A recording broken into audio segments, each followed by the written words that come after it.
Yeah. No, I just said, yeah, it's okay now.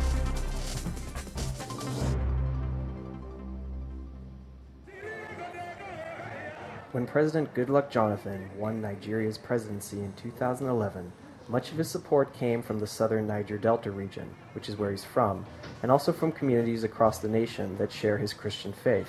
This month's presidential election once again pits Jonathan against his challenger from 2011, former military ruler Muhammadu Buhari. The outcome is far from certain.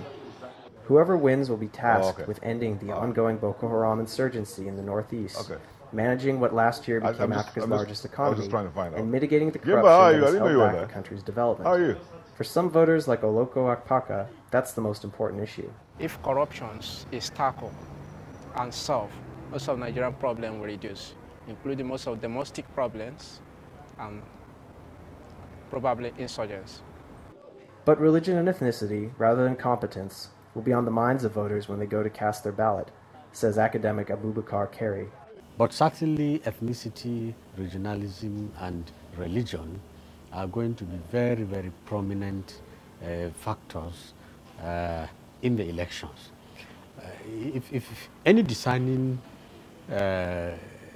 analyst, an honest one, should be able to admit, okay, that the two leading candidates, President Jonathan and General Muhammad Buhari, are likely going to perform very well in their immediate homeland. The reason for that is the long history of power being doled out by politicians to people who they share commonalities with, like ethnicity or religion, says political commentator Chris Ngwodo. What you have is a situation where identity is the access key to social and economic opportunities. So it matters in a psychological and in a material sense when someone looks to the presidency and sees someone of his faith or someone of his ethnicity there. And so in the context of elections, when people try to mobilize, politicians try to mobilize followership along the lines of identity, along the lines of ethnicity and religion, it's really best seen as a form of populism. Mr. Buhari is expected to win most of the votes in the north, which is where he is from, and draw strong support from Muslim communities across the country. But Ngwodo says the real key to winning is building a coalition that cuts across the disparate ethnic groups, regions, and religions of Nigeria's 36 states. Whoever does that best typically becomes president. Chris Stein for VOA News, Abuja. Good afternoon and welcome to Voice of America in Washington, D.C. and to Nigeria Decides 2015. That clip has set the stage for us in some way. I'm glad to welcome you on behalf of the Voice of America and to this special afternoon where we're going to have a conversation about Nigeria and its present and its future. We have a great panel, as you can see on the stage. And without much further ado, let me introduce our panel. And we're going to have some short remarks from our leaders here at the VOA. Right to my immediate right here is Nigeria's ambassador to the United States. That's Professor Adebowale Adefoye, who has been ambassador to Washington since March 2010. Most of their bios are on this card, so you might be able to read the rest of it. Next to him is Mr. Stephen Schwartz, who is the Director of Nigeria Policy Operation at the State Department here in Washington, D.C. And with us from Lagos in Nigeria would be John Momo, who is the Chairman of Channels TV in Lagos, Nigeria itself. Also sitting at the extreme right is Mr. Aminu Gama, who is a research fellow at Harvard, also a legal and conflict resolution consultant. Welcome to all of you. I'm going to invite the Chief of the House of Service, Leo Kane, to make a short remark before we proceed. Mr. Leo.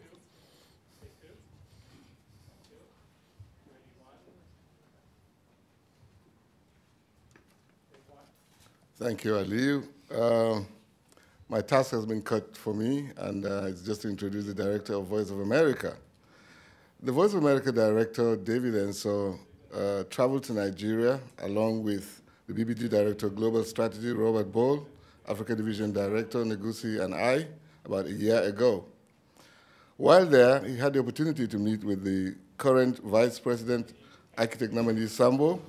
He also met with ministers, state and private media executives, global systems and mobile operators, GSM, digital platform service providers, and journalists. I believe these meetings allowed him to feel the pulse of Africa's most populous nation and help shape his perception of issues in assessing the value and impact of VOA's programming. However, dramatic events have taken place since he came back from that trip, like painfully perplexing reign of terror by the Boko Haram in northeastern Nigeria, and to heartwarming issues like Nigeria as being rated as Africa's most preferred direct foreign investment destination by the World Bank in 2014. And now this, the February 14 election, that Nigeria must get right. Otherwise, the consequences are too painful to contemplate. Therefore, this symposium couldn't have come at a better time. It's my pleasure now to invite David Enso to the podium, the Director of Voice of America. David Enso.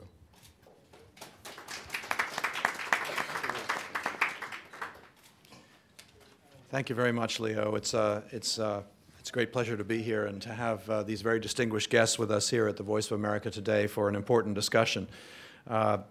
I'm pleased to also see so many of you were able to join us for this discussion about the elections and the future of this very important country. As Leo said, there are significant challenges facing this election, not the least of which involve security concerns. Nigeria's Independent National Electoral Commission has said it is ready to conduct the elections, even in areas that are at risk of violence, in the troubled Borno, Yobe, and Adamawa states in northeastern Nigeria. We hope that is the case. VOA has been providing blanket coverage of Boko Haram's terrorist insurgency and the efforts to combat it in and around Nigeria. And I am proud of the work that our Hausa service and our VOA correspondents have been doing to cover the situation on the ground in that region. We even sent a reporter to northern Nigeria, where at great risk to his own life, he spent more than a month covering Boko Haram's terrorist attacks and the resulting devastation of towns and villages in that region. He also interviewed some of the Chibok girls who had been taken hostage but had escaped, as well as their mothers, teachers, and religious and community leaders. We do have tremendous reach in Nigeria, the Voice of America. We have an audience we estimate at more than 16 million if you count both Hausa and English. I'm excited about offering our audience news and information about the elections on all of our Hausa and English media platforms, including radio, TV, and also our new dynamic 24/7 mobile stream called Dandelion, VOA. Dandelion has been already proving itself to be an effective way of giving our audience breaking news in real time on their mobile phones from the embattled areas of northeastern Nigeria. And I believe it will also be useful in the coming weeks providing updates about the election. During his recent trip to Nigeria, Secretary of State John Kerry met with the two leading presidential candidates, and as he put it, he called it, quote, absolutely critical, unquote, that the elections are conducted peacefully, that they are credible, transparent, and accountable. So we at VOA all wish the people of Nigeria good luck in achieving those important goals, but difficult goals we recognize. And we look forward to the insights of this important and distinguished panel today. So, gentlemen, thank you for being here with us at VOA today. I look forward to hearing the discussion as it goes forward. Thank you to our colleague in Abuja from Channels Television for joining us as well. And with that, I'll hand it back to Adio. Thank you very much. Thanks for being here. This is not what's going on? How about a round of applause for our director? Thank you, Mr. Enso. Well, the panelists have been introduced, but I want to tell you that this is being televised live. It's also on radio. It's also on social media. So we're being seen and heard on so many fora. So I think to get the ball rolling, we're going to start with Mr. John Momo, who is on the ground in Nigeria, and get a sense of what is going on. There seems to be a lot of activity in Nigeria. Really? If you can hear Mr. Momo, can you tell us briefly what's going on out there? Mr. Momo, can you hear us? I don't think he can hear us. Okay, well, briefly what we know right now is that a National Council of State meeting is taking place in Abuja. We don't know what is happening in that room. We don't know what's going to come out of it, but we're fortunate to have our ambassador here. And maybe we can set the ball rolling. I would like to ask the ambassador maybe to start commenting on all this talk about postponement and all that sort of thing, whether there's any I think we have this is, significance to that. Sir? I'm getting Thank you something. very much. And Why don't we let have me a better thank the authorities of the Voice of America for arranging this meeting. I will start by stressing the fact that Nigerians, both of any political persuasion, both in government and out of government, are determined and intend to see that a peaceful, credible, free and fair election is held in 2015. Yeah. For us in Nigeria, we've tested both non-democratic and democratic regimes, and we've seen the difference. But we can't see that. We are not about to throw away the dividends of democracy, which we have been enjoying since 1999, if only for the reason of the fact that you have a right to question and ask questions and demand from our rulers. I'll give you an instance. Ever since we've had democracy, there have been tremendous improvement in that people have been able to tell our leaders what we want and have been able to hold them to account to their promises. I do know that right now we are also very lucky that we have an electoral commission that is independent in all its ramifications. For the simple reason that Nigerians now know that their votes count as it counted in 2011. We mean it to count also in 2015. There is a tendency on the part of office holders who now know that because the means of rigging elections and forcing themselves into power are now closed, there's a tendency on their part to want to live up to our promises. Because if you're a senator, you're a governor, whatever post you hold, you know every 4 years you'll be held accountable to your promises. And because if you don't deliver, you'll be shown out of office. And that is what we call the dividends of democracy. And that's where there's the nexus between democracy and development. There's every evidence to show that when after 2011, many of these newly appointed governors were going over to somebody, or one of the old governors was seen to have delivered. I mean, Governor Fatchara in Lagos. Whatever they were going to him to try to learn the tricks he used. And so because people now know that there's a democracy could produce development, we are determined to deliver a free, fair, democratic election. Thank you. For the simple reason also that, let me finish, for the simple reason also that a democratic election, an election that is seen to be fully democratized, and a government based on that, will command sufficient respect in the international circles. It is because Nigeria was, the current regime was democratically elected, was seen to be democratically elected. That is why he could help in the pursuit of democracy in Cote d'Ivoire, in Sierra Leone, in Guinea-Bissau, and many other, and is doing also in many other parts of Africa. And so it is in the Nigerians realize that it is our own interest and the interest of Africa to deliver a free, fair, democratic election. Thank you. Thank you, sir. We'll give 2 minutes to the other panelists to give us their general thoughts about what is taking place in Nigeria. Mr. Schwartz? Thank you very much.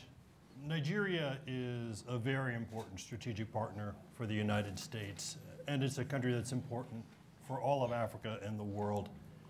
It's the most populous country in Africa. It has the largest economy in Africa. Its cultural contributions in the arts and religion stretch around the world.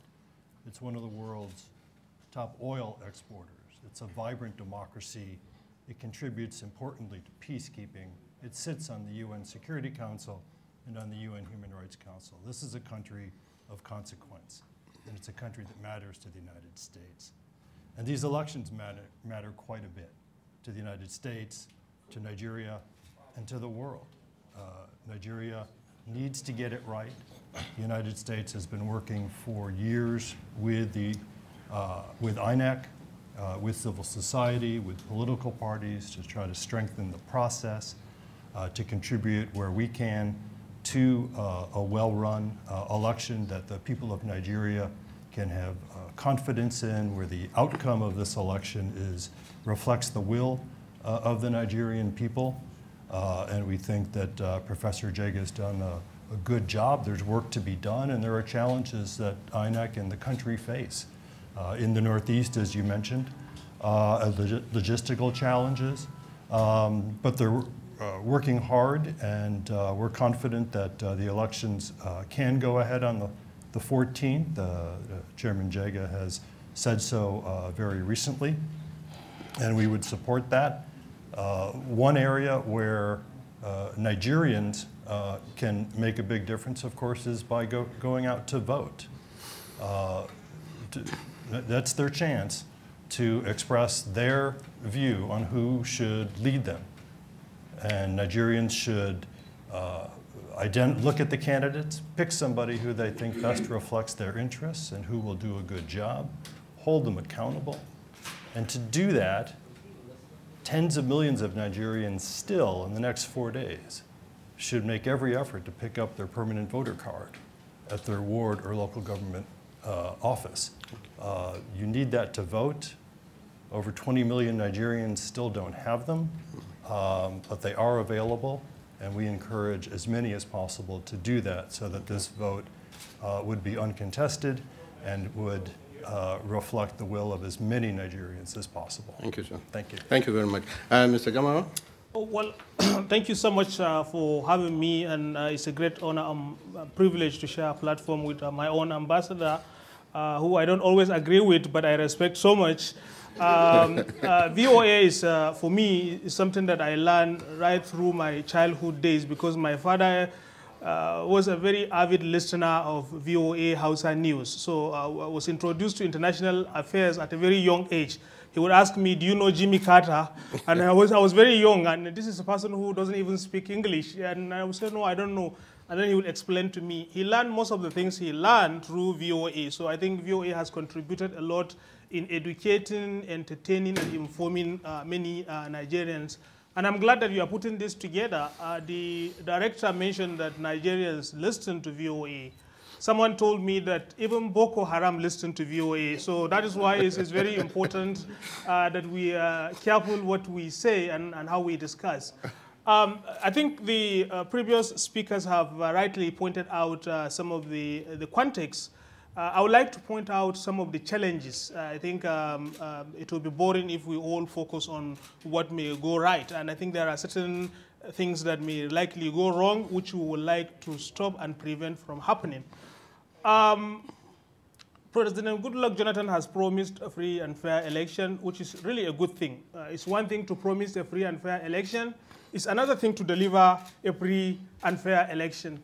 What are some of the barriers that may prevent free, fair, credible election that is acceptable to all Nigerians? One thing that we need to understand is, for the first time, there is a real contest.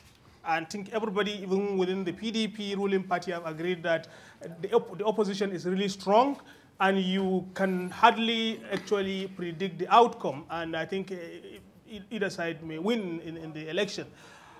But the challenges are as follows. One, if you look at the Northeast, which is the area where I come from, an area that I've been studying for quite a long time, about 1.5 million people have been displaced. They are either internally displaced or they are refugees either in Chad, Cameroon, or Niger, meaning that they wouldn't have access to their polling units to vote. And there is a very massive area, about 20 local governments that are now under the control of Boko Haram. There is no way you can conduct an election if you cannot guarantee the safety and the security of the electoral officers and the people of that area. So that is a big challenge. And the question is, would the government be able to liberate those areas before the election? If not, what does that mean for the legitimacy of the election? That is number one. Number two, there is a concerted effort by some people to discredit the Independent Electoral Commission that the ambassador mentioned. Just today, former Vice President Alex Ekwemi and Edwin Clark, who is used to be an elder statesman from the Niger Delta, issued a press statement calling for the arrest of Jega, the chairman of the Independent Electoral Commission. And so many politicians have been issuing statements, sponsoring protests, sponsoring frivolous litigations that may likely truncate the process by creating either a constitutional crisis or a legal problem. So there are a lot of other challenges that we should be mindful of, and we should ensure that people follow the due process, the rule of law, without, as some people are calling now, for the postponement of election. I think Nigerians are ready, and we should conduct this election. Thank you, Mr. Gamawa. In fact, that's why we're here, to find out how to solve those problems. Ms. Ambassador, one of the issues raised is the preparedness of INEC itself. INEC said it is 80% ready, and even indicates that in some countries, when you are 40% ready, you could do an election. Would you say INEC is logistically ready, and take into consideration what Mr. Gama pointed out, the issue of the Northeast, that we're ready for this election? Let me state clearly. Yes, sir. The government of President Goodluck Jonathan does not interfere with the electoral process. I want to take you back. By the time Dr. Goodluck Jonathan appointed Professor Jega, he had not set his eyes on him. I happened to be with President Goodluck Jonathan when he first came to the US, when he was then acting president, and he met with President Obama. And he promised President Obama he will conduct a free, fair, and credible election. Shortly after that, the Electoral Commission headed by Professor Iwu was dissolved, and President Jega was brought on. When we had the election in 2011, and the first election was postponed, by the time the postponement was announced, President Goodluck Jonathan was already at home preparing to vote, which showed that he did not know anything about the process.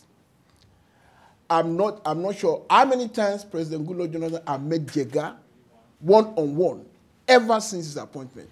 The point I'm making is that the conduct of the election, the date, the timing, the process, and the procedure, the government of President Goodluck Jonathan has left it entirely in the hands of the Independent National Electoral Commission.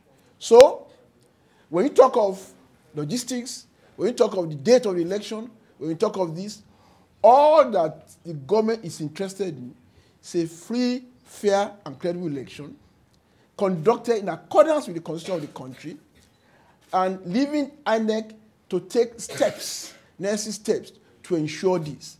Whatever steps that INEC decides to take is his own. So as I'm talking about the voters card, INEC, I don't know where you got your figures for, but as I'm talking now, I don't have my PVC, and I'm on phone with the INEC representative in my village. Even this morning, they said to be on the 8th of up to the 8th. I want to be sure it's there before I take the flight to my village and collect it, because I want to vote. So those who are agitating that the voters card distribution is not has not been too successful have a point. So those who are saying the election should go on also have a point. But the truth of the matter is that even those who first made the point that election should be postponed were saying that it should be done within the ambit of the law. I was at the meeting where President Goodluck Jonathan was talking to Senator John Kerry. The president explained that the call for a postponement was within the law. There's a 30 to 90-day period during which the election should be conducted, and you could move from one week to another. I'm not saying that that's going to happen, and that was what been asked for. But the government has not made any effort to postpone or order the process of elections. As of now, all the government is saying that elections should be conducted free, fair, and credible manner, leaving INEC to work out the details and the modalities.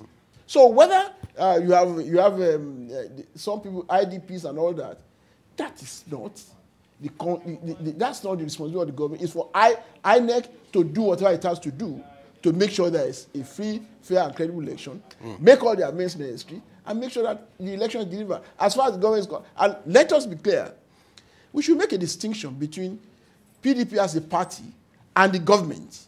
It's true President Goodluck Jonathan is still president now and is the president kind of the PDP.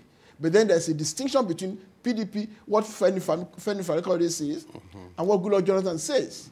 Please, let's be clear. Let's be clear on that. Don't mix those things. Okay. We have a government that is committed to a free, fair, and credible election, leaving INEC to work out the details and the modalities. That's what we are for. Thank you, sir. Thank you very much. Mr. Schwartz, the ambassador said he does not have his voter's card. In fact, when the president visited the Sultan of Sokoto a few days ago, the Sultan also didn't have a voter's card. And yet, there's a lot of agitation for this election to go on. What's your take on this? Well, first let me say that as the ambassador just described the position of the government in INEC, I mean, that's certainly something that we endorse. And as I said earlier, we've been working closely with INEC for years to help strengthen its capacity to deliver a good election. In terms of the voter cards, well, sir, let me encourage the Sultan of Sokoto and the ambassador to collect their voter cards and to exercise their democratic rights to choose their political leaders. Yes. We know this is it's been a challenge. It's gone slower than INEC would have liked. I understand that today the number might be up around 70% on average nationally, but it varies by state. I understand Ogun and Lagos State are lower. All right. But again, as I said in my opening remarks, really I think INEC and the people of Nigeria need to do everything possible to come through on the permanent voter card. Thank you, sir. I know, Mr. Aminu, you are itching to go, but give me a minute to take Mr. Momo, who I understand is now available to us. Mr. Momo, can you hear us? But who knocked up this?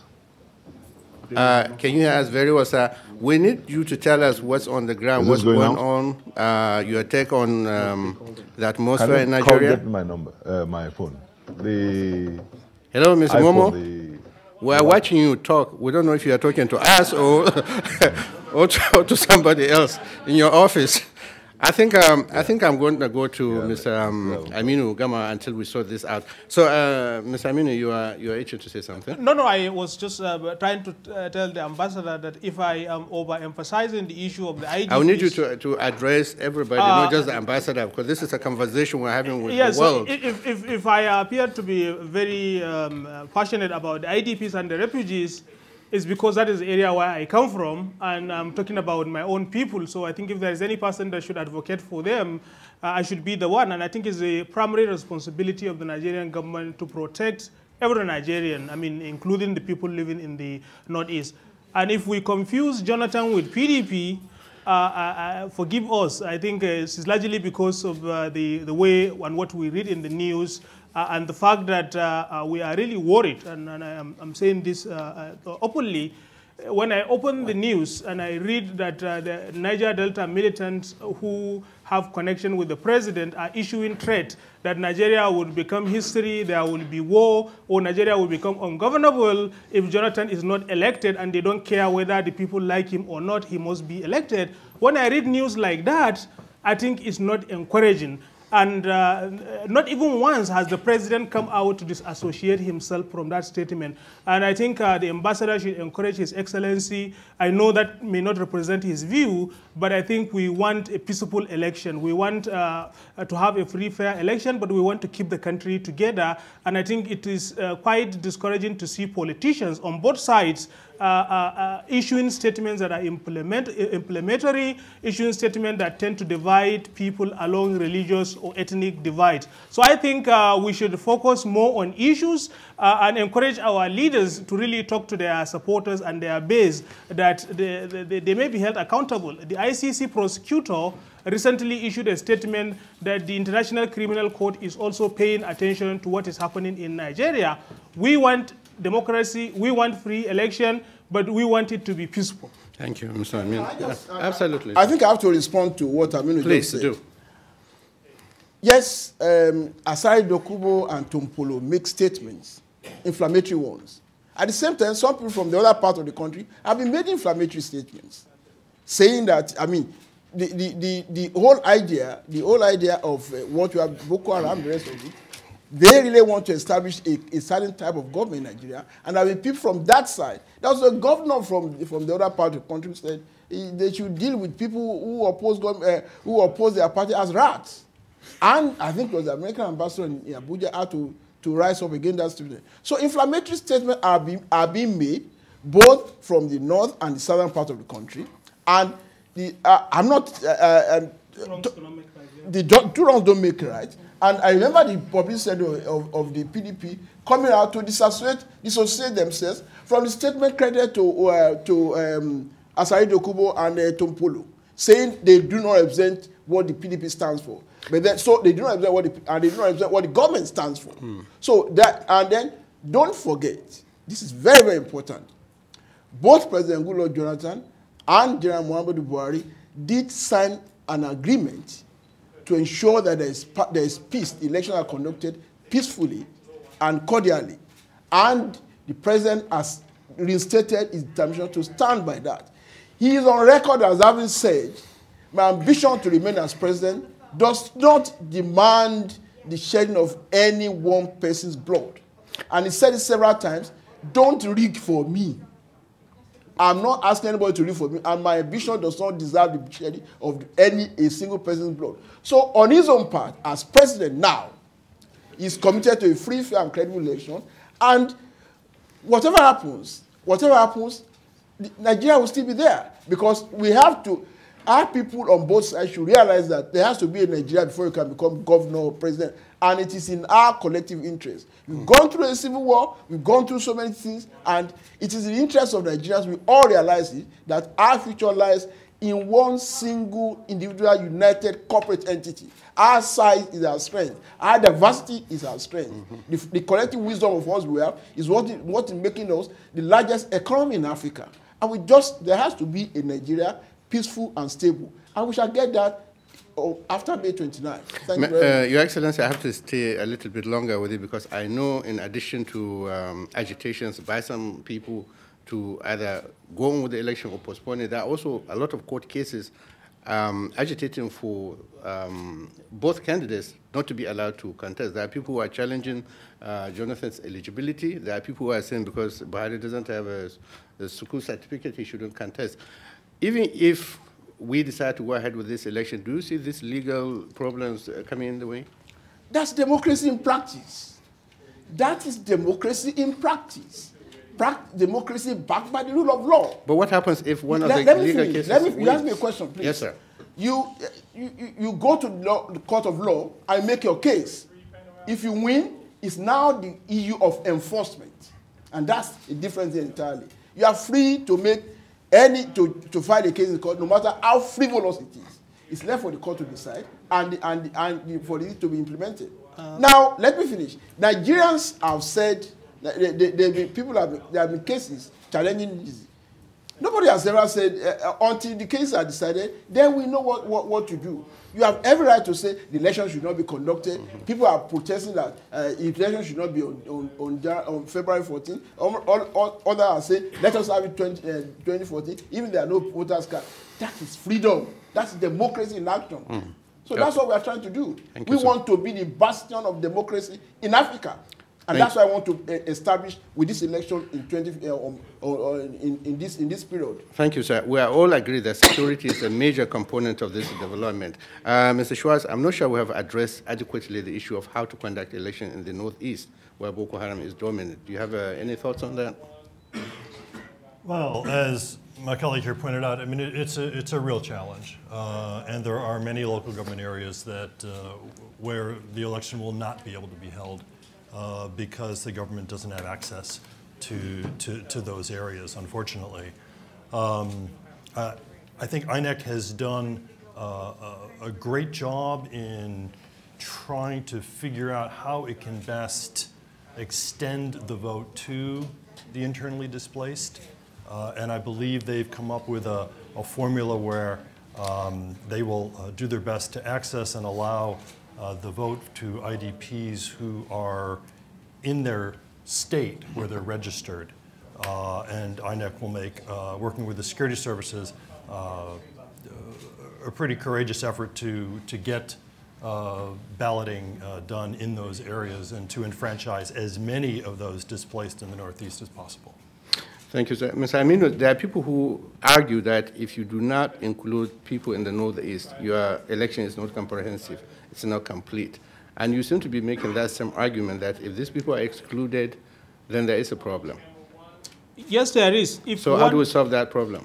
If one Nigeria is excluded who is eligible from exercising his constitutional right, I think that is really a big problem. And that is why we have been calling for the government to really exercise its constitutional duty, which is to protect the citizens of Nigeria wherever they are, and particularly those in the Northeast who are located. Some people say it has been trying to protect them, even if unsuccessfully. But the thing is, February 14th is coming.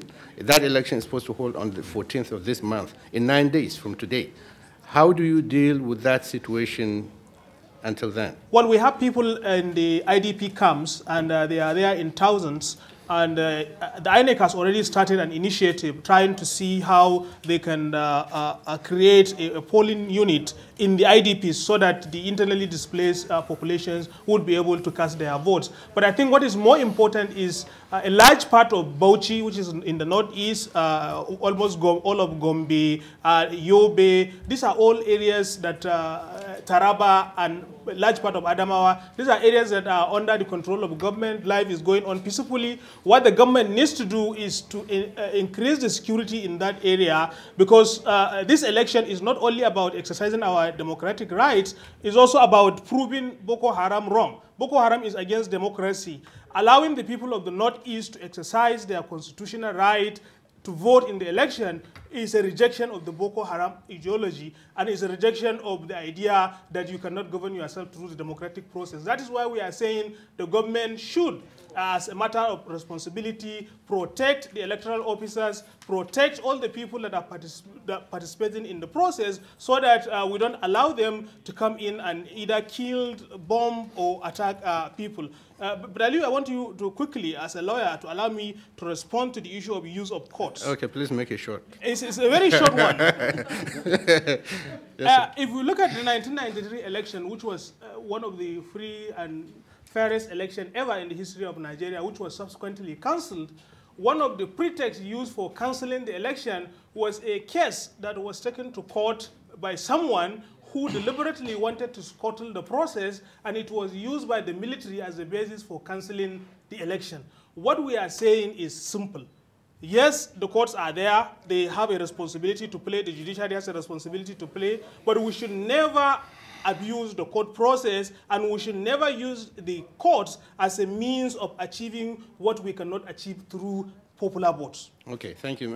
Yes, sir. I only hope that Aminu is not trying to advocate that judges' decision should be set aside by an administrative fiat. No, that's the not. Nigerian constitution is based on the supremacy of the rule of law. And we all know the event is referring to in 1993 was a subterfuge. The regime did not want to abdicate power, and they had to use something to nullify the election. But then, but at the same time, the country we now govern by the rule of law.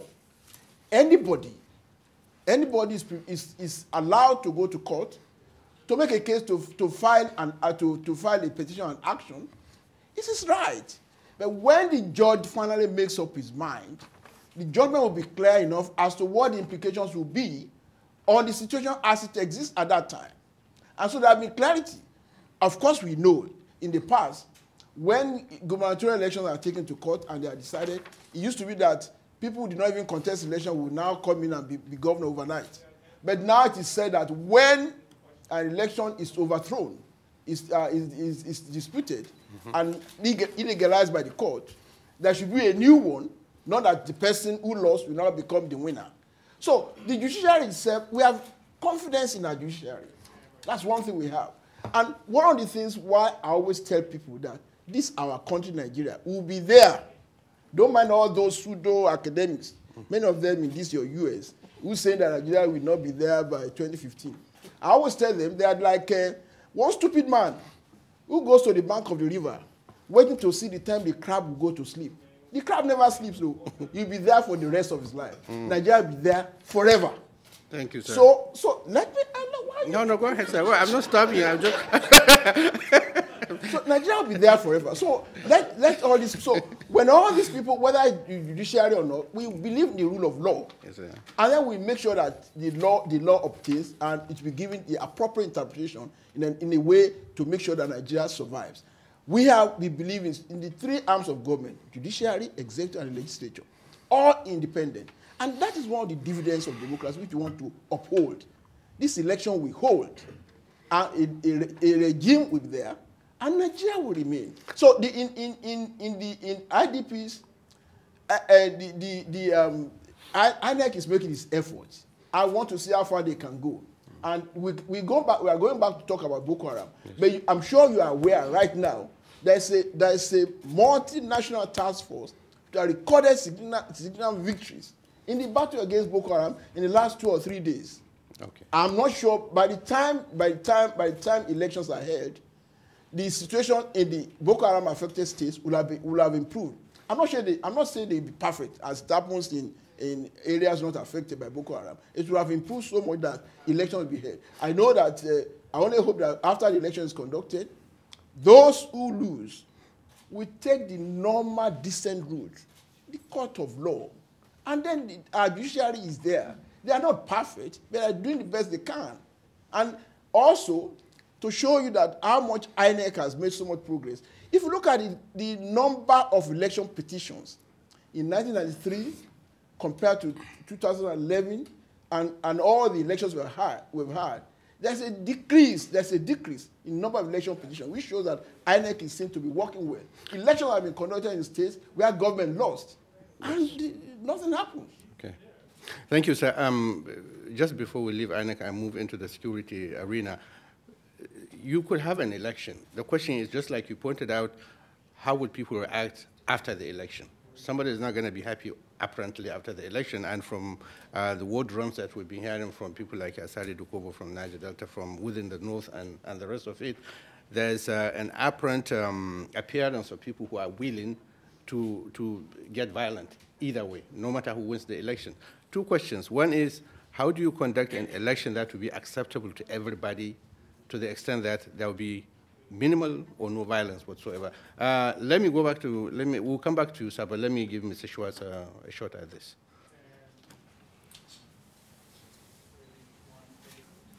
Violence is something that will, to the extent it happens, call into question the credibility of an election. And we have been working with Nigerian leaders for a year or more, led by our ambassador in Nigeria, Ambassador Entwistle, to encourage political leaders, but civil society leaders as well in Nigeria to take a public pledge to not use violence as a political tool. And it's been encouraging that many have done so. Many have done so recently, including, I think, in River State. But most conspicuously, of course, was the Abuja Accord in the presence of the former UN Secretary General Kofi Annan, where a number of Nigerian candidates, but most importantly, President Jonathan and General Buhari signed that, which included a number of measures, including a pledge not to use or condone violence in any way, to speak out against violence should it occur. Very encouraging, very public. They repeated those commitments to Secretary Kerry when he visited, and indeed that was a principal reason for him going, was to have that conversation with the candidates to show how much the U.S. is invested in Nigeria's success, and also to speak to the Nigerian people. And he told, I'd say, Nigerians across the country that anyone who is fomenting or perpetrating or condoning violence in the course of the elections would not be welcome in the United States afterwards, and would be looked at critically should they apply for a visa to the United States. Thinks there needs to be accountability. Certainly we would say in Nigeria, but to the extent we have a say, we would try to apply that in our own jurisdiction. People need to avoid violence. It's unnecessary. It doesn't help. Even in 2011, the violence that did occur and the unfortunate deaths were after the results were announced. It did nothing for Nigeria's democracy. It changed nothing except ruin many lives and tarnish the country's reputation. So I will say that so far, encouragingly, the electoral period has been relatively peaceful. I think the primary process passed without major violent events. And we've come up to the campaign this far fairly peacefully. There have been people speaking out irresponsibly, and I think in many cases they've been shut down properly. And we can only hope that this continues for the next 9 days. Nigeria gets through this election peacefully and with a result that gives Nigeria a new president, a government that represents the vote of the people and has the legitimacy to address the country's challenges. Thank you, sir. Thank you. Mr. Aminu, how do we have an election that would be acceptable to everybody? The best way to prevent violence before, during, and after election is to make the electoral process free, fair, and credible. That is the best way to prevent violence. And the government should not wait till violence breaks out before it takes action. I think we have seen instances where politicians are making hate speech, inflammatory speech, which are capable of inciting people into committing violence. I think the government should set an example by arresting and punishing these people who are obviously violating the law. But I also think that we should avoid militarizing the election. Except in terms of providing security, we have seen instances where the government deployed police and military to either serve interests of a particular candidate or to terrorize the people. So I think we should make the election free, fair, and it must appear to be free and fair as well. Thank you very much. I mean, I'm happy to announce that, we lost him again? I was just going to tell you we had Mr. Momo, but apparently we still don't have. Let's come back to this. Mr. Momo, are you there? Can you hear me? I know you're looking at me. Yes, sir. I can hear you. Unfortunately, you can hear me? Yeah, there've been. Okay, good. There's been a lot. I can hear you. We're happy to have you finally. Can you give us a sense of what is happening in Nigeria at the moment regarding this election business and your take on it? First, regrettably, I wasn't able to follow your discussion because of the interruptions. The line's been dropping often and often. But I understand your question, and I can only say that all hopes are either high or low, depending on which side of the divide you are. The Council of State has been meeting since 11 o'clock. It's expected to be an eventful one, in the sense that the signs have already shown that the former head of state, Olusegun Obasanjo, is not attending the meeting, but the opposition is there in full force, and the president has already launched the security document, which is meant to take care of security issues in the country. And this is going to be a long-drawn meeting. We're expecting that they will brief the press anytime soon. But on the side of the Nigerian electorate, there are people who believe that the elections should hold, and there are those on the other side who say that it should be postponed because INEC, according to them, really is not ready. Jega himself, Professor Jega, the man at the helm, says that he is ready and is ready to conduct the election. But as you know, the National Security Advisor was in Chatham House a few days ago when he said to the audience there that because of the security situation in the country, that it may not be wise to continue with the election, but that it should be postponed. So right now, it seems that we're all just waiting.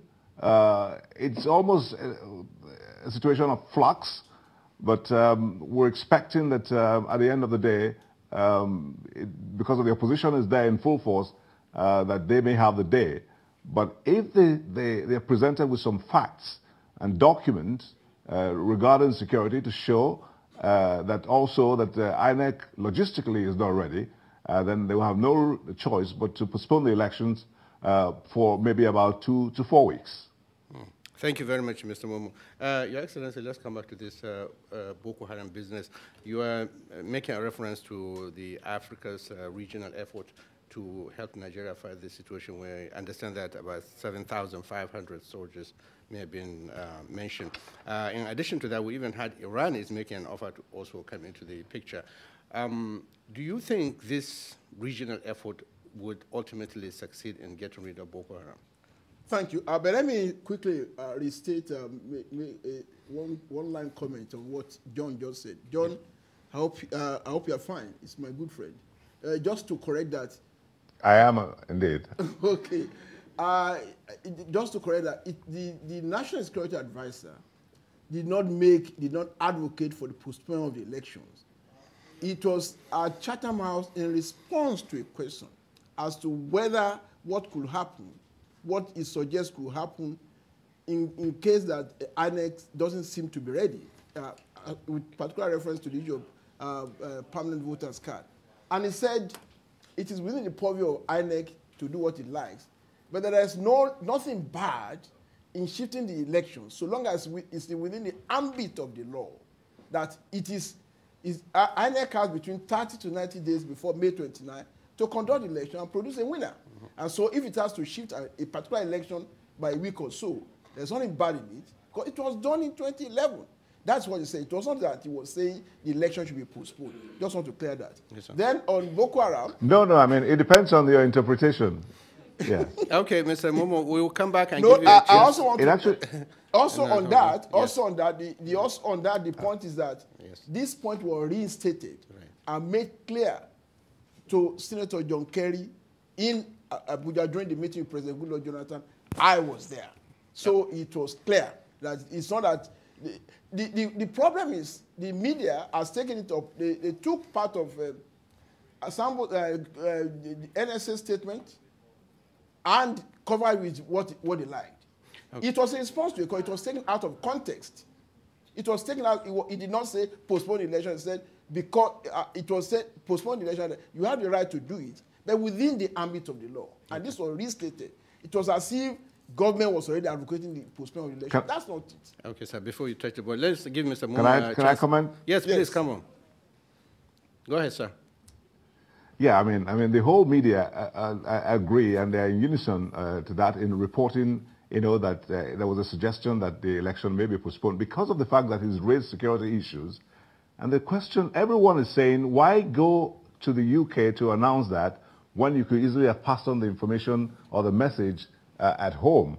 I mean, if it doesn't have any misgivings or some fears about the fact that there will be, that INEC is not ready or that the security situation is not okay for one to hold the elections, particularly in the Northeast, I don't think he will make any comment in any case or suggested in any way that INEC has the powers to do what they want in terms of shifting the election. So once you're saying you may shift the election, then there's that insinuation, and it's reported by the media, to mean that he's calling for he might be suggesting that the elections may be postponed.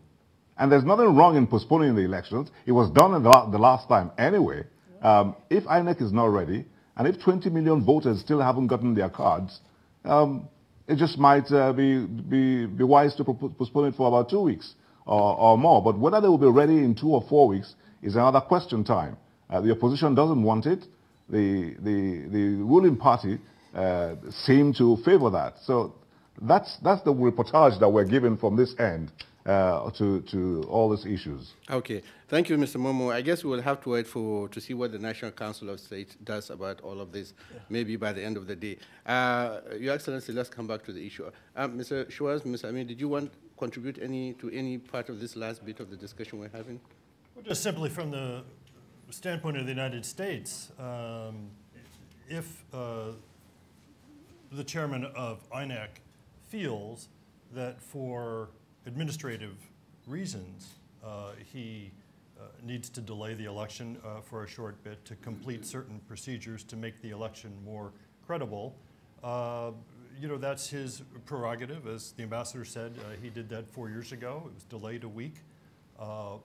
What was lacking was completed, and the elections were held conducted very well. An election that would be delayed for political reasons or to advantage or disadvantage one side, that would not be acceptable to the United States. And we would, as Secretary Kerry did when he was there, speak out forcefully against such a move. Thank you, sir. Mr. Gama, did you want to something short? Nothing except the Boko Haram. Okay, we'll come back to the Boko Haram. But let me tell you, we have we're going to give our audience here a chance to also ask some questions. But like I told you earlier, we have a social media segment to this, and while we're doing this, I'm sure we've been receiving a lot of reactions on the social media through Facebook, Twitter, and others. And I'm going to call my sister here, Jamila Kabiru, to tell us some of the comments or questions she may have received. Good morning. So yeah, social media has been buzzing, especially regarding the postponement. One of the key questions that they're asking is, what is the position of the U.S. if Nigeria postpones the 2015 election and set up an interim government instead? Apparently they woke up with this idea today, and it's been tweeted multiple times. And another question is that, can an independent media house offer to host the presidential debate as opposed to state-owned NTA? Because that's another thing that they're saying, that Buhari refuses to a debate, and apparently it's because it's a state-owned media house that's offering. And then another one that's pretty big is that, now that Boko Haram is now seen as a national issue rather than regional issue, how are the politicians addressing it? And then this last one is a general just comment that they're making. They're seeing that it's a progressive move for Buhari for being able to actually hold small town hall meetings in order for him to relate with the masses rather than going on a debate that he generally just end up being the only one there. So. Mr. Momo, did you hear that that first question about the media aspect? Would you like to take it? About the media and the debate, Yes. the issues of debate? Jamila, what was the question again? Yes. Yeah, the media and the debate, yes, sir. Actually, yes. Yes, I do agree with some people who believe that it should be conducted independently. And the channels and the Newspapers Proprietors Association of Nigeria and Arise TV, which just launched a few weeks ago, have come together to organize a debate. The problem we have is that Buhari and the APC in particular, the party, had said that they didn't want any debate for whatever reason. The president favors the debate and is willing to debate Buhari anywhere, anytime, anyhow. So we've been in the middle of these two, and we were supposed to hold a debate on Tuesday, but we had to postpone it because one party says it will not attend. Now, the compromise we've reached, and we've only just gotten a date from the APC, is for us to have a town hall meeting, kind of an interview, which will feature both of them in the hall, and which I will be moderating, and in which we'll be asking them questions and for them to defend their policies, or to let us know what policies they will have as they seek the votes of the Nigerian electorate. I think it's very important that it is independent. We are very independent in Channels TV. We're not political. And so we'll be willing to do that. And we're just waiting for February the 10th to conduct this debate. Okay, thank you, Mr. Aminu. I think there is a context for APC and Buhari's rejection of the debate. Just a couple of weeks ago, there was a documentary aired by AIT and NTA in which maliciously Buhari was accused, and his own campaign organization issued a statement actually expressing their fear and expressing that they don't trust the objectivity of the media houses. And I want to say that in the previous elections, Buhari did participate in presidential debate. I think we have never had any PDP president that participated in a debate. So we hope and wish that there would be debate this time around. But what is of more concern to me, some of my international friends who are journalists told me that they have been denied or their visa to Nigeria has been delayed, and they feel like that is really not good for a country that wants to conduct a free and fair election. Ambassador is here. perhaps he will explain to us the rationale behind denying international journalists access to Nigeria when the events that happen before, during, and after elections are all important in understanding the credibility of the election. Your Excellency. My answer to you is simple. If you know of any American journalist wanting to go to Nigeria, send him to my office. Thank you. I'll give him a visa. Thank you. Okay? Period. Thank you. And it's easy. It's easy. He will, I can vouch for that. Eh? You can vouch for that. Yes, I think. I said you will. Oh, sure. Send any journalist that wants to go to Nigeria, has his papers ready, and we'll check on him in accordance with our rules. Okay. And we'll provide him with a visa. Thank you. All right. Okay? We have nothing to hide. Okay, we're going to take some quick comments on Boko Haram, and then we're going to go to the audience for questions. Sir, we were asking about the impact of Boko Haram on all of this, and also the regional effort that is being made. I was asking if you think this would bring to end this Boko Haram. Well, like I said, within the past 48 or 72 hours, there have been a series of advancements in the struggle against Boko Haram. For the simple reason that when Boko Haram began, sometimes some two years ago, we thought it was a local group pressing for local demands. Later on, it grew to become the West African branch of the global Al-Qaeda movement, that it has its own philosophy, its own ideas, its own system, wanting to establish a caliphate. And we have evidence that these people are being sponsored, are being supported by forces outside Nigeria, outside Africa, intent on establishing a particular form of government on us. And the choice of Nigeria is because of the strategic location of the country. And if Boko Haram should succeed with its ideology, Boko Haram is Africa's component of ISIS anyway. That what they are doing is similar to what ISIS is doing. If they could succeed and get themselves located in Nigeria, they will from there spread to all other parts of Africa. And that's why it needs international support, international assistance. I mean, how can people say Western education is evil? Then you are using machine guns and all this AK-47 and the rest of it. So it's meant to establish an ideology, a caliphate, a state of government that has a variance with all what you know as civilization. And so we demand international support to confront an international-based enemy. And that's why we've appealed to support from our friends, the Americans, everybody, and now the multinational task force joining up to freeze those people out because they operate along the borders, Nigeria's borders with Chad, with Niger, with Cameroon. And that's why we need those four countries to come together to deal with Boko Haram. And since that thing has come into existence, the last 3 or 4 days, we're making progress. And we hope there's more progress. And in reaction to Aminu's question, maybe by the time we have June 14, as in February 14, maybe there shall be more progress and people in the Boko Haram areas will feel a little bit more at ease and more than be able to vote. I'm not saying the situation will return to a perfect one as we see, but we know it will improve. And so they are making efforts. Nigeria is, and one of the things that Senator John Kerry discussed with the president is to urge Nigeria to cooperate very well. And we have been doing that because our president was the first to even moot the idea of an international task force consisting of all the 4 countries to deal with Boko Haram. And so when this is now being taken up, supported by the AU and the Western part, we are happy about it. And it's working. And it's going to work. And I'm going to lick Boko Haram by the grace of God. Thank you, sir. Mr. Schwartz, there had been some media reports recently that the relationship between Nigeria and the United States regarding this Boko Haram thing has been kind of challenging, a little bit difficult. Would you like to elaborate on what kind of relationship is being maintained as far as the fight against Boko Haram is concerned?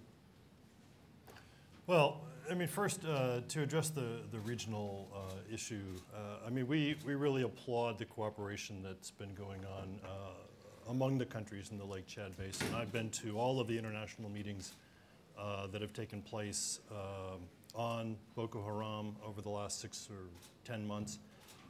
And there's been a lot of progress. And I think the African Union Summit came out with a communique establishing this 7,500 person force. The United States is, as we speak, working with the countries of the region to develop a concept of operations for this force.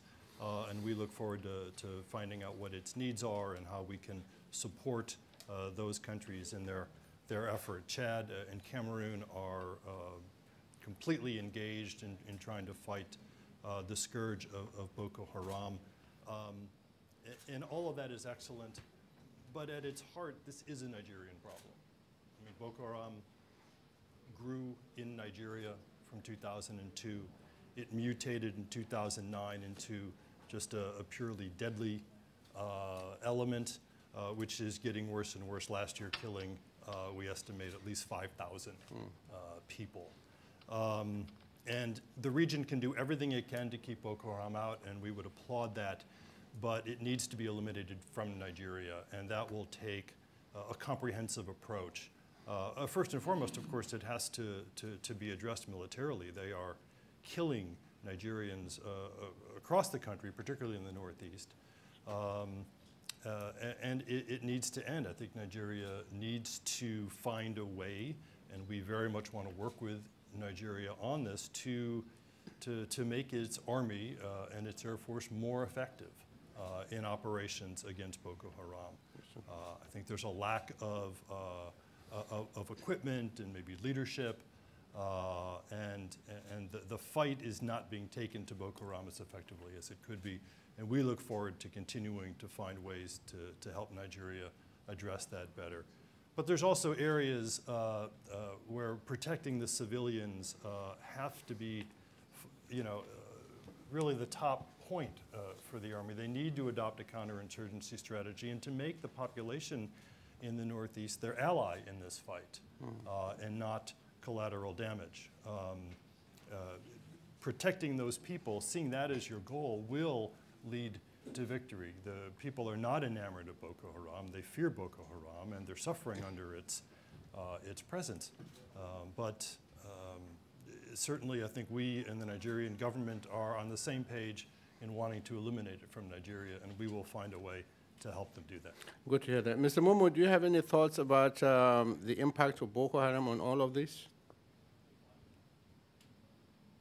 Indeed, I think, as the ambassador said, it's coming late, but it's never late. It's better late than never. That there's now a multinational force to join forces to see how we can fight this scourge that is really a big problem for us.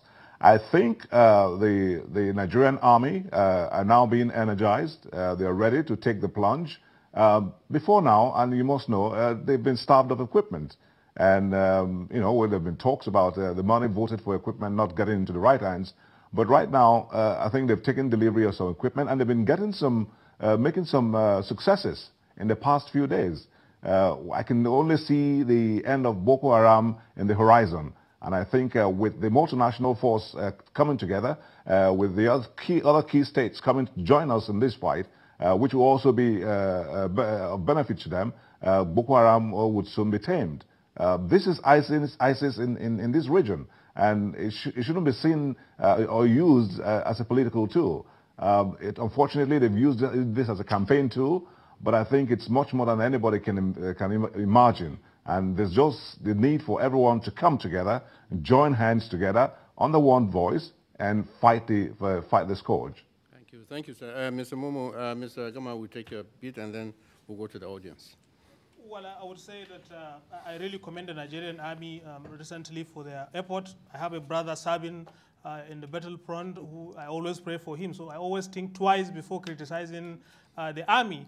I think the U.S. can and should do more in assisting Nigeria. And this time around, I'm taking side with my own ambassador. I think we regard the U.S. as a friend and as an ally. And I think just the way Chad, Cameroon, and Niger are helping, and now even France, I think the U.S. should do more. Not only militarily, but I will speak based on personal experience that I know there are many internally displaced populations. There are many people in the Northeast whose means of livelihood have been destroyed by Boko Haram. Schools have been destroyed. I think the international organizations, aid organizations can help in rebuilding those communities that are now have been recaptured and liberated from Boko Haram. We need to do more in liberating the areas. Boko Haram don't want them to go to school. We should build more schools. Boko Haram don't want them to live a good life. We should provide them with all the necessary means. And I think the Nigerian government will do its best, but I think this is an area that you need to also come in. And I hope we will see more interest globally in really helping the communities ravaged by Boko Haram. Thank you very much, Mr. Gama. Now, audience, we come to you, and we have a microphone standing here. I will ask that you identify yourself, make your question very brief, and you can even choose who you want to direct that question to. So let me start with the gentleman closest to the microphone. Please identify yourself and ask your question briefly. Thank you very much. My name is Al Hassan Yusha. I have a Nigerian ancestry, but born in Ghana. I work with Arise News as a producer. My question is to both the ambassador and Brother Aminu Gamawa. Beyond the immediate effort to crash Boko Haram, what do you think could be done pragmatically to eliminate the root of extremism long term? Okay. Let me say, that's a well-framed question. And the federal government have been attacking, trying to attack Boko Haram, maintaining a two-pronged attack to the scourge of Boko Haram. One is the enforcement, the military aspect, which, thank God, we are beginning to see the end of the light of the day. The other one is tackling at the very basis the fundamental reasons for the rise of movements like that of Boko Haram. Boko Haram, like I always tell people, is a case of the chicken coming home to roost. It's a product of series of bad governance, corruption, and incompetence of our post-independence regime. It is absolutely and excessively unfair for anybody to blame the Jonathan government for the rise of Boko Haram. These things have started since we had independence. Corruption, inefficiency, incompetence, and the fact that the government were not really very accountable to the people. We had a period of military regime that those even have no mandate, they did whatever they liked. And so you find poverty, ignorance rising. And the level of development differed from one part of the country to the other. But I must also stress that there's poverty, there's unemployment in every part of the country. There are parts of the South that are even less developed or where the standard of living is worse than those in the North. And so even so, that doesn't give any reason for anybody to rebel like the people are doing Boko Haram. But then it always goes to show there's a need for a redistribution of wealth, for measures to make sure that social services are extended to all the people, education is provided, employment is provided. And one of the things that the government has done so far is these Al-Majiri schools, where people who are in the streets have been taken to school. The government has also been talking of large-scale agriculture in those parts of the North that will reduce unemployment and the creation. And my mission, we're on record, and I'm very proud of that. We had a special workshop, and had a special forum for the 19 northern states in Abuja, shortly after World Economic Forum, with the aim of focusing on that part of the country in terms of introducing industrial development to that area. And as a result of that, many companies have established in that part of the country. Special focus on that. That's the kind of thing the government should do. The mistakes of the past 50 years, you cannot cure it within the 4 or 5 years. Whichever government, whoever becomes president, has to continue on that. We may finish Boko Haram by eliminating them, but if you don't undertake reasons for the fundamental causes of Boko Haram, it will come back again, and everybody realizes that. So a massive economic development to bring that part of the country, ahead, and level with the other areas. Thank you, sir. Next question. Just a quick comment on that. Okay, quickly. I totally agree with you that the economic and roots, the poverty, unemployment should be addressed. Yeah. But also, we should address the ideology, actually, that gives birth to misinterpretation of Islam and deployment of Islam for the purpose of justifying violence. I think the Muslim community have a role to play in developing CVE programs, countering violent extremism. The way we teach Islam, the way we teach religion, I think is something that we need to look into. Every person can build a mosque or church in Nigeria and ask somebody to be there and be misrepresenting Islam and be using Islam as a pretext to achieve whatever political or whatever violent ideology he or she has. So I think we really need the educational part cannot be overemphasized, and I think it's the role not only of the government but also of the communities. These people, they are not angels, they are part of the communities. They grow there. We have seen them when they acquired the knowledge that lead them into this. And I think we have to really revise the way we teach, both in our formal and informal schools. Thank you very much. Next question, your name and direct your question to whoever you will. Lawrence Freeman. I direct the Africa Desk at Executive Intelligence Review, and I've been working on Nigeria since the 1990s.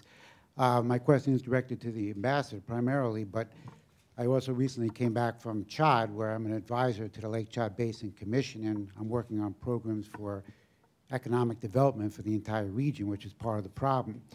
But recently in the United States, mainly, there's been an enormous amount of media attacks on Nigeria and on the military and on the government surrounding Boko Haram.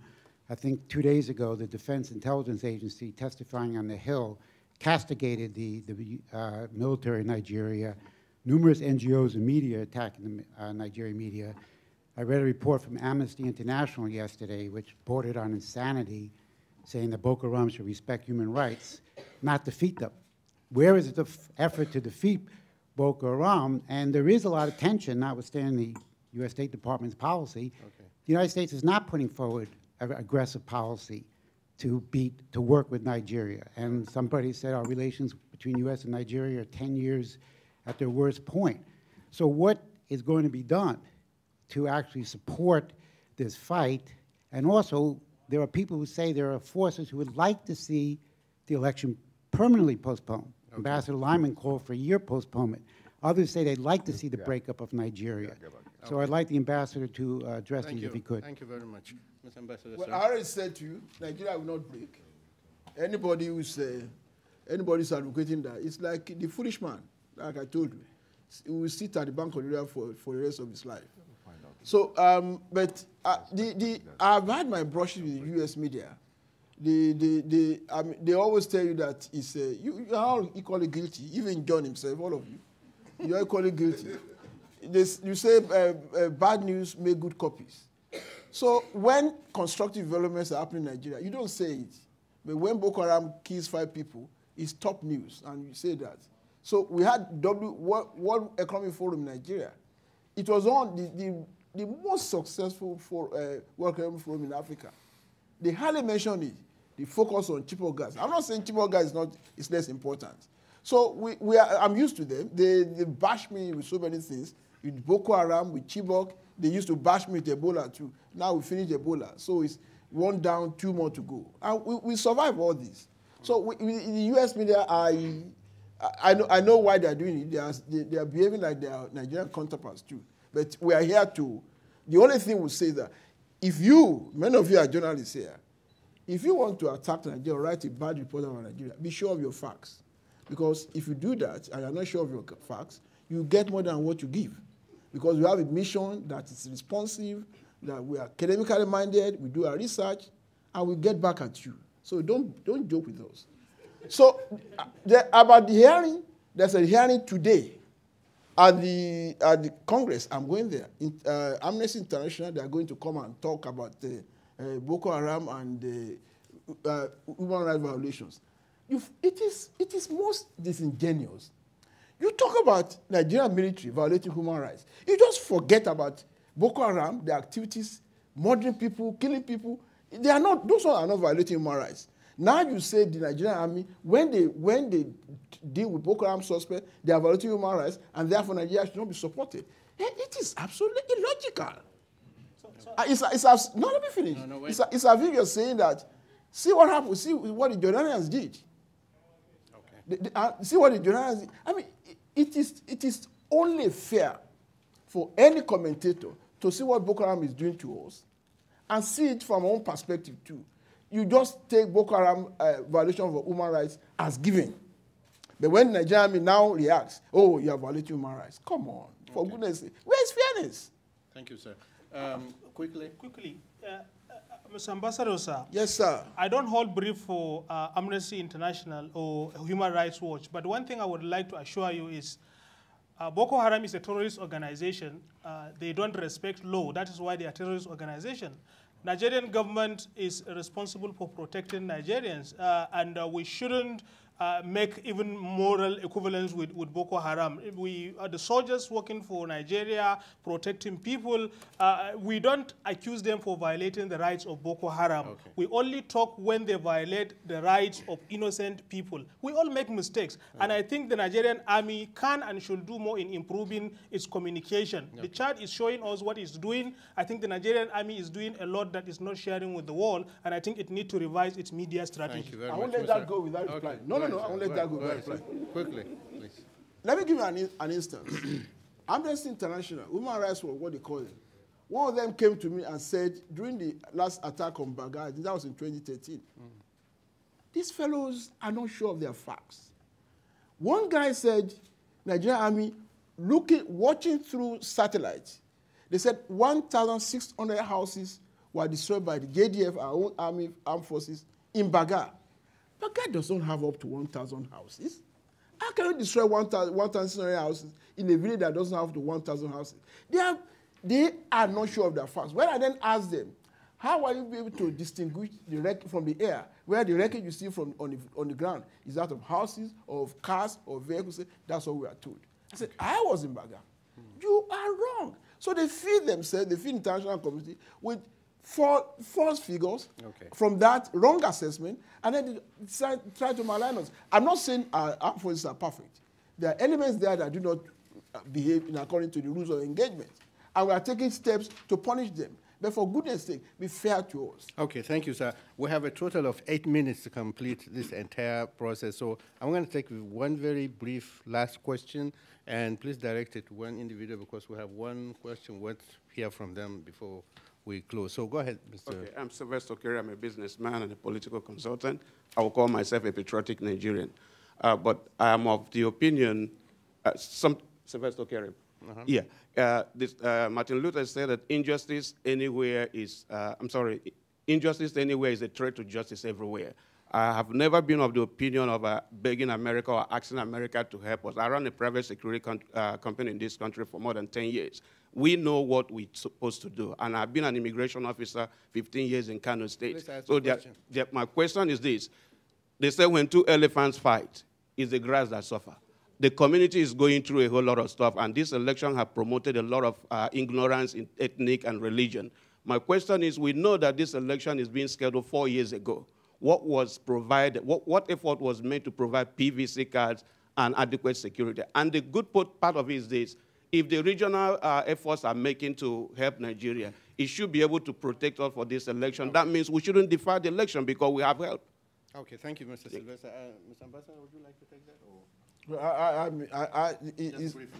His point is the election was, we knew it was coming 4 years ago, but even the best, you show me anywhere in the world, in this Western world, where it's a completely perfect election. And what we are doing, every other thing is ready except for the PVC. You are a public analyst.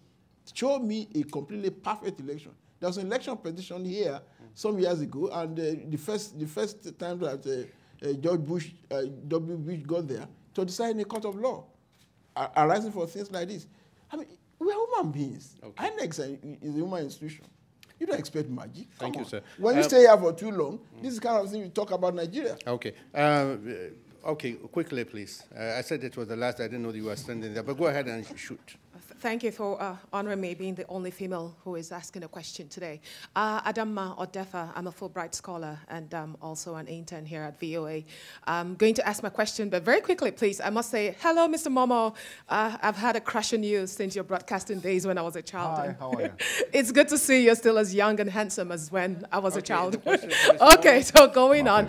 I haven't heard much about how you're taking steps to ensure that the violence does not spill over into communities and houses, and that women and children get to survive if violence breaks out. How do you contain violence if it happens at the polling stations and not let them go into the communities? And also, sorry, very quickly, and also, oh boy, I lost it. Okay, that's fine. Then we'll take the only question is who, anybody wants to give a short? Well, the military will be there. Okay, Mr. Schwartz also.